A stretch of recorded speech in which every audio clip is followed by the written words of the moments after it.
Assalamualaikum warahmatullahi wabarakatuh. Selamat berjumpa kembali bersama saya Ucu Koswara.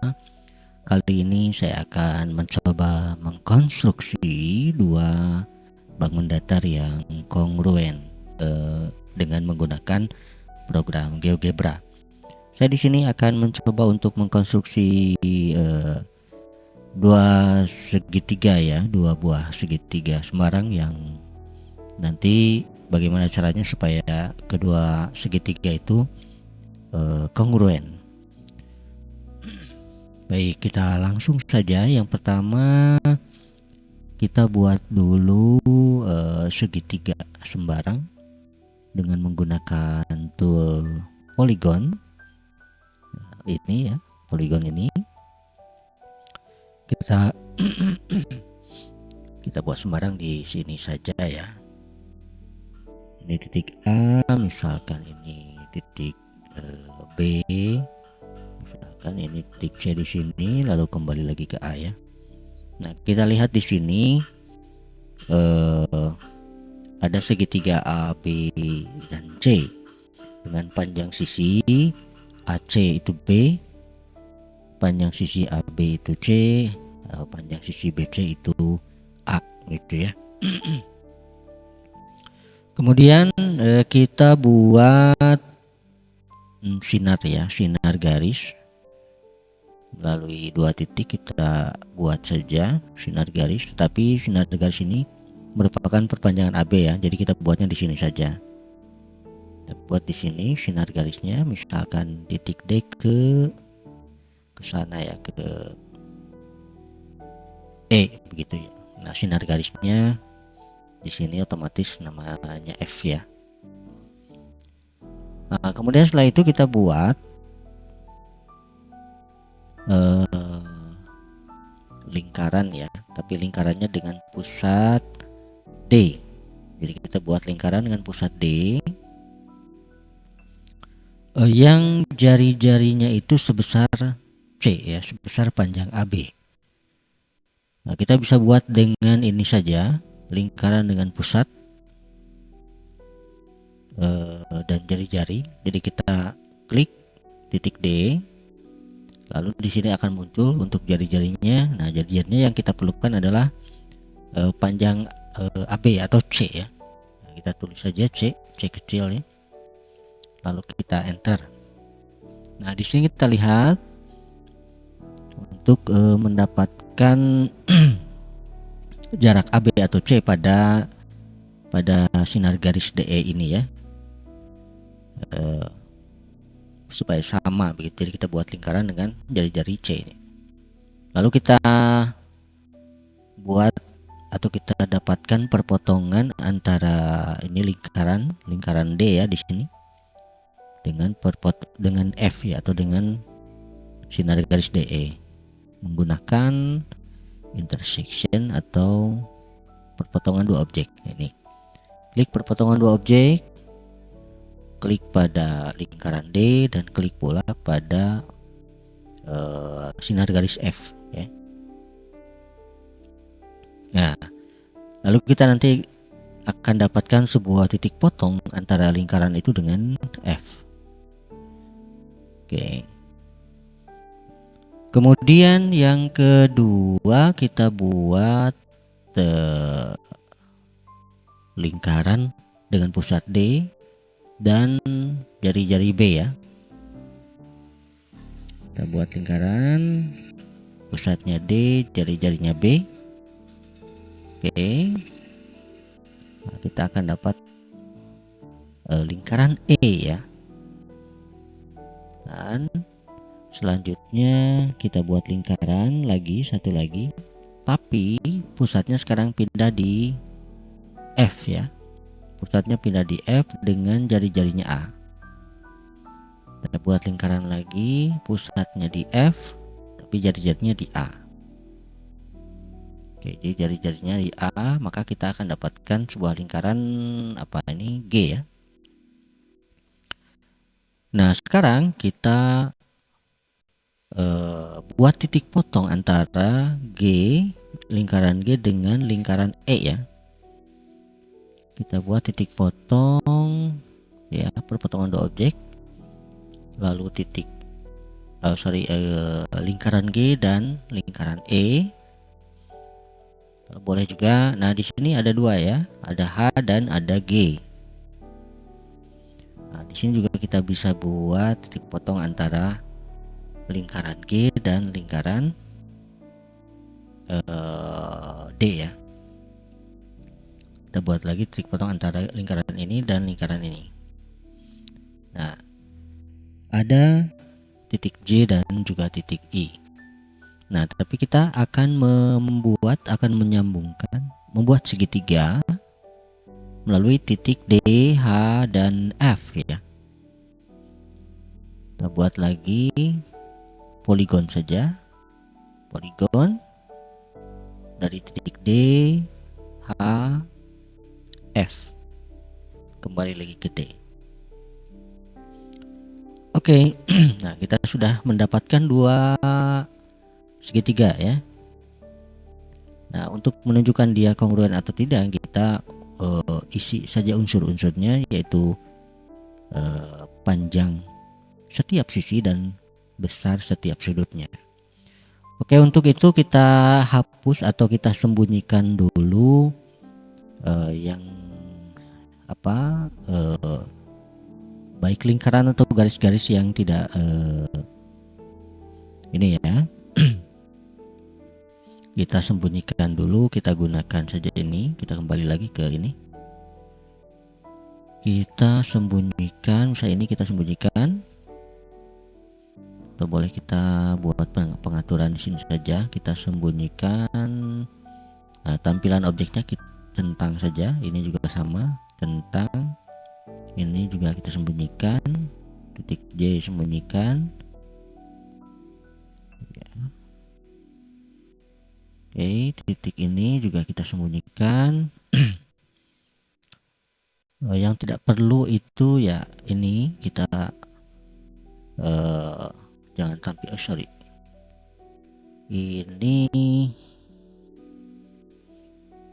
Ini nggak apa-apa mungkin ya. Ini jangan dibuang ini. Nah, ini garis ini kita sembunyikan. Oke, titik E juga sembunyikan. Mungkin cukup itu ya. Oke. Nah, lalu kita melihat saja nanti di sini berapa panjang AC ya, atau panjang B. Ini kita bisa tampilkan untuk A, untuk B, A dan C ini besarnya bisa kita tulis, bisa kita tampilkan nama dan nilai. Nah, seperti ini, berarti ini panjangnya 4,12. Untuk A juga sama, juga panjang C juga sama. Begitupun untuk yang F1, di sini otomatis ya namanya F1. Kita tampilkan juga D1, nama dan nilai. H kita masukkan di bawah. H ini oke. Nah, saya kira sudah tertampil untuk panjang dari setiap sisi segitiga itu. Kita bisa melihat di sini panjang dari AC atau B itu 4,12 sama ya dengan panjang DH 4,12 juga, atau di sini F1. Begitupun panjang BC 5,66, FH juga 5,66. AB 5, ini DF juga sama panjangnya 5. Nah, satu lagi yang perlu kita tampilkan yaitu sudut atau besar sudut. Kita buat dengan ini ya, measure sudut, klik sudut. Untuk mengetahui sudut A berarti kita klik dari B lalu ke A ke C ya. B A C. Nah, besarnya adalah ini 7,75,96. Ini juga sama F D H. Nah, ini sudah sama ya.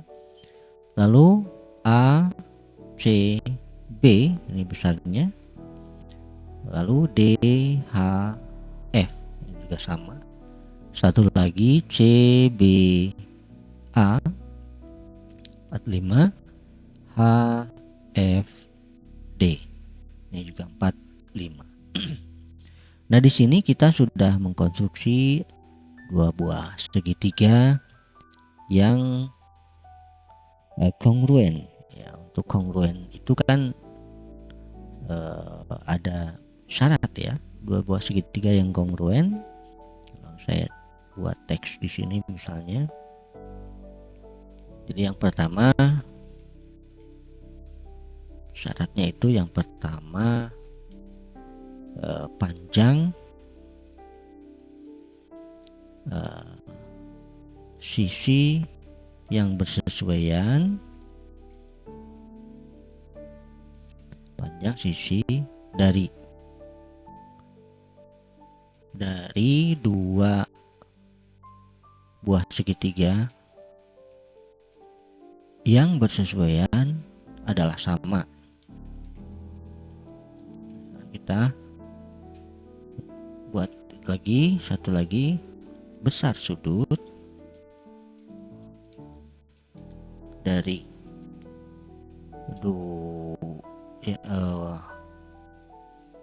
gimana kalimat, besar sudut yang bersesuaian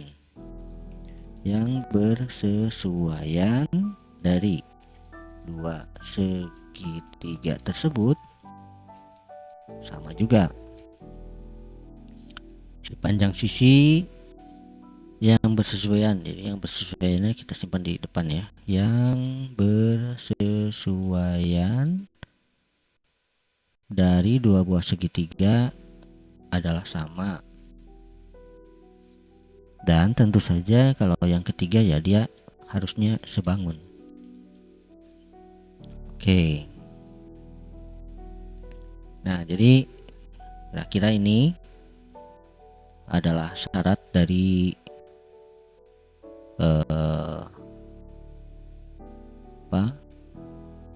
saya perbesar sedikit. Syarat dari dua segitiga yang kongruen ya. Nah, kita lihat panjang sisi yang bersesuaian dari dua buah segitiga adalah sama. Jadi panjang AC itu sama dengan panjang DH. Begitupun sisi-sisi yang lainnya. Besar sudutnya pun sama ya. Dan kalaupun kita rubah, maka haruslah selalu sama antara kedua segitiga ini. Oke, kita cek ya. Kalau misalkan titik B yang kita ubah atau kita geser maksudnya ya, kita geser misalkan kemana saja bebas, sini misalkan sini silahkan. Nah, ini juga sama, sepanjang sisi AC sini juga sama dengan DH di 4,12. Kita lihat di sini juga sama. Ini panjang sisi satunya lagi 806, panjang sisi ini 5,83 adalah sama. Oke, besar sudutnya pun sama, ini 106,93, ini 106,93. Jadi semua sudutnya pun besarnya adalah sama. Misalkan kita geser untuk titik C ya, jadi bebas mau geser kemana saja, atas bawah. Misalkan saya stop di sini, stop. Nah, ini pun sama ya. Panjang setiap sisi yang bersesuaian adalah sama. 566, 566, 55, 4,12, 4,12. Besar sudutnya pun sama ya antara kedua segitiga tersebut. Begitupun kalau saya geser titik A, itu pun pasti akan sama. Nah, misalkan saya buat ekstrim ke sini misalnya, nah ini pun sama. Jadi panjang AC itu sama dengan panjang DH ya. Begitupun dengan sisi-sisi yang lainnya. Besar sudutnya pun sama. Nah, itulah yang dimaksud dengan dua buah bangun datar, atau di sini spesifiknya segitiga apabila keduanya itu disebut sebagai segitiga, dua segitiga yang kongruen. Nah, dua segitiga kongruen ini bila dibuat dengan konstruksi GeoGebra kira-kira seperti tadi ya. Nah, silahkan eksplorasi kembali dari apa yang telah dipaparkan sebelumnya. Jadi dua buah segitiga yang kongruen, tentu yang pertama syaratnya adalah panjang sisi yang bersesuaian dari dua buah segitiga itu sama panjang ya. Lalu besar sudut yang bersesuaian dari dua segitiga tersebut sama besar. Yang ketiga tentu adalah sebangun. Nah, untuk mengatakan sebangun, nah kita bisa ilustrasikan dengan gambar berikut ya, atau dengan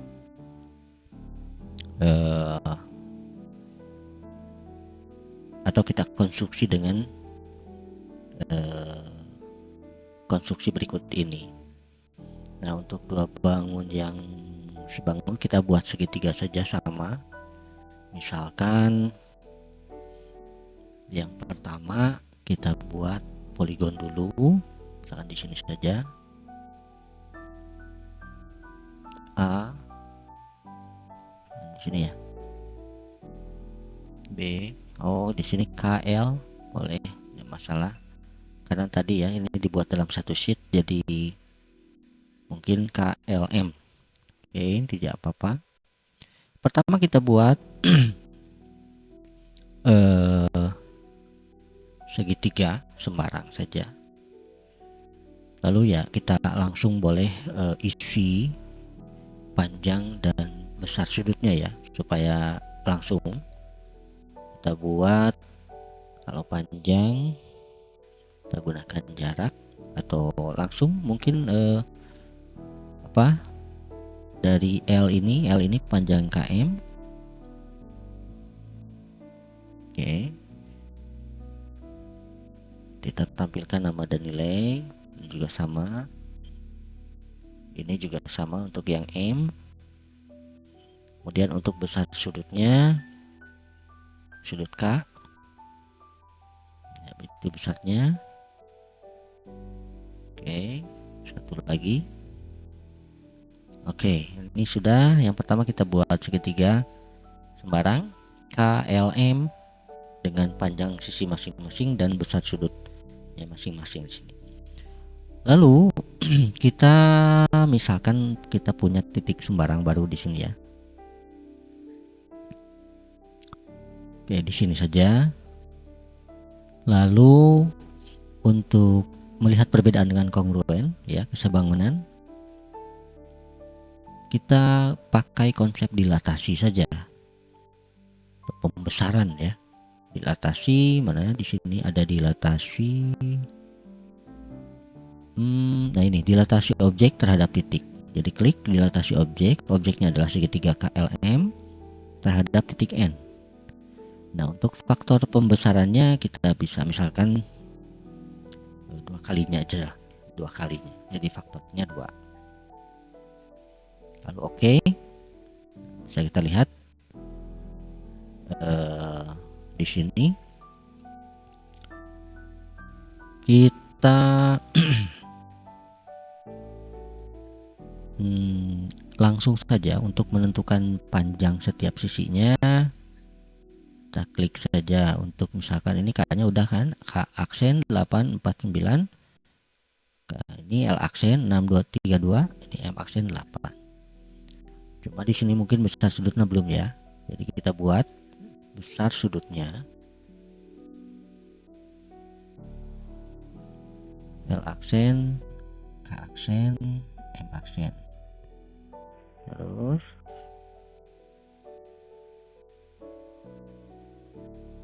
ini belum, satu ini dan ini. Oke. Oh, salah ya. Ulangi. M, L dan Oke, nah bisa kita lihat di sini ya. Antara KLM dengan K aksen, L aksen, M aksen itu adalah dua segitiga yang sebangun. Walaupun di sini kelihatan yang satu lebih besar dari yang lain. Nah, itu tidak jadi masalah karena kalau dia sebangun tentu tidak melihat terhadap ukuran dari panjang sisi-sisinya. Yang penting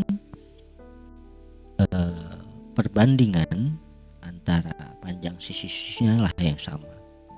Kalau kita geser-geser ya, kita geser-geser, nah, itu kita buat sebelah sini supaya kelihatan. Nah, kalau kita geser, nah dua ini bentuknya sama, tetapi besarnya berbeda. Kalau kita buat lagi, misalnya kita geser-geser untuk titik L ya, itu juga sama, dia akan ikut menggeser juga. Nah, ini K nya juga sama, M juga sama. Nah, di sini kita bisa lihat bahwa kalau dua segitiga ini sebangun, saya buat teks saja ya di sini. Ya, dua segitiga yang sebangun, panjangnya boleh berbeda. Yang panjang sisi yang bersesuaian boleh berbeda, tetapi perbandingannya lah yang harus sama. Jadi perbandingan panjang sisi yang bersesuaian pada dua segitiga adalah sama. Jadi bukan panjang sisinya tetapi perbandingannya ya.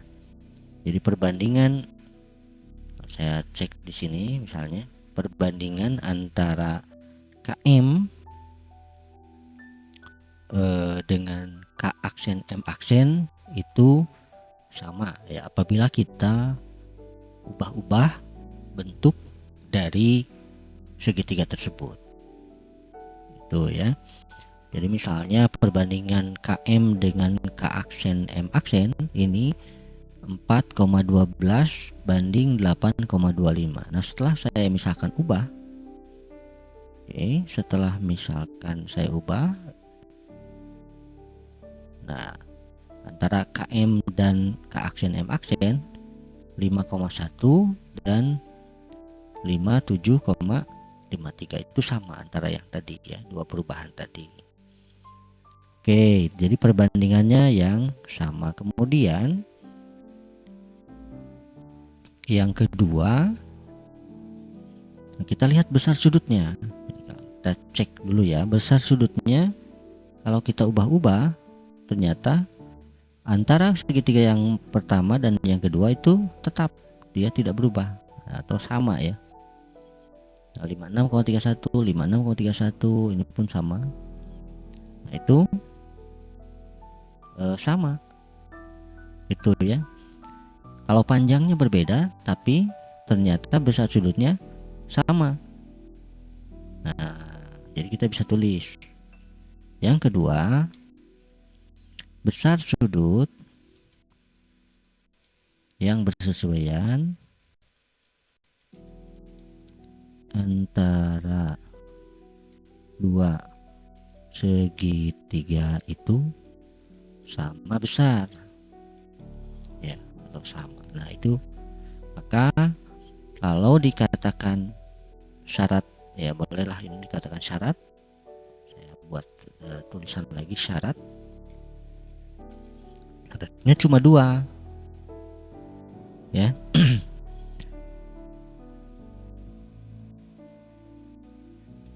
Oke, jadi syaratnya cuma dua. Pertama, perbandingan panjang sisi yang bersesuaian pada dua segitiga ini adalah sama perbandingannya ya. Ini mengartikan perbandingan ini akan menjadikan besarnya mungkin jadi berbeda ya, besar atau luas ya. Luas segitiga ini berbeda ya. Tapi perbandingan luasnya setelah kita ubah-ubah, ini posisi yang pertama misalnya, ini posisi yang pertama dan ini misalkan posisi yang kedua. Nah, perbandingannya akan selalu sama.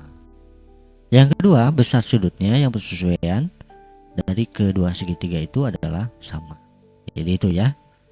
Untuk yang syarat yang kedua sama dengan syarat yang kongruen. Nah, artinya jika memenuhi kedua syarat itu, maka bangun datar ini adalah sebangun. Nah, apa yang membedakan antara dua bangun datar yang sebangun dan kongruen? Nah, di sini kita lihat kalau kedua segitiga ini sebangun, maka belum tentu dia kongruen. Karena dia menentukan perbandingannya saja yang sama, bukan panjangnya yang sama. Akan tetapi kalau dua bangun itu kongruen, maka sudah pastilah sebangun. Ya, sudah pasti sebangun. Ya, dilihat dari syarat-syaratnya.